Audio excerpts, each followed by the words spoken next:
Vanessa, nag-aaral ka ba, Vanessa? Opo, Kuya Will. Education po ako. Education student, second year, Kuya Will. Ganda ng buhok mo, ah.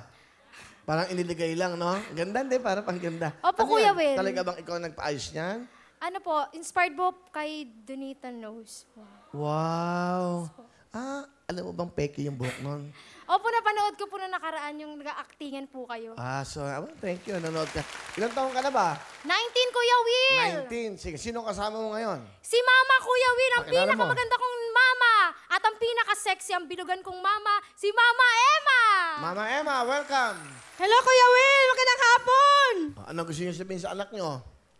Ate, Day, kahit mahirap tayo, tiis-tiis lang muna.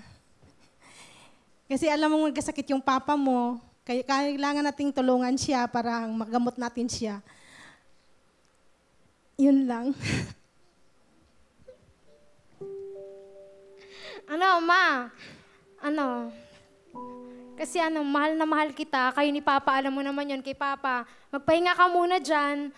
Ako muna tatayo bilang natin. Siyempre, kailangan ko mag-provide para sa pamilya natin. And lagi niyang tatandaan na mahal ko kayo, na minsan lang kitang magiging mama, minsan ko lang magiging papa si Papa, minsan lang tayo sa mundong ito. So, kailangan gusto kong papakita sa inyo kung gaano ko kayo kamahal, na ako bilang anak, hindi ako perpekto, pero tuwing tinitingnan mo ako, tuwing sinasama mo ako sa audition, kahit hindi naman ako nakukuha, kasi alam ko naman na hindi naman din ako ganun kagaling kung ikukumpara sa iba. Pero pag nakikita ko sa mata mo na hinahangaan mo ko at laging okay lang sa akin, salamat kasi nagtitiwala ka sa akin. Salamat kasi dahil sa'yo. Dahil sa'yo, meron ganito, may talento ko. Salamat sa lahat sa inyo ni Papa. Maraming pong salamat. Okay, thank you. Thank you, nanay, Bigyan mo jacket si nanay, Emma, para may souvenir, ha? Huwag na kayo umiyak. Ito yung anak niyo, pamapanood sa buong mundo. Ha? Ito na yung pagkakataon mo. Please welcome, Vanessa.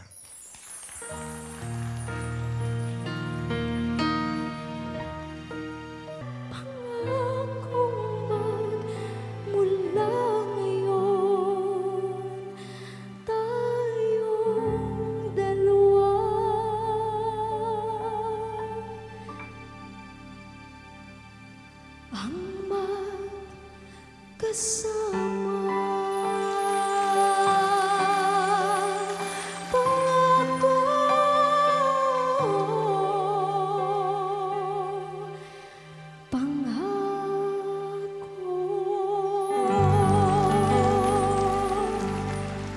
Thank you very much, Vanessa. Okay. Pangako.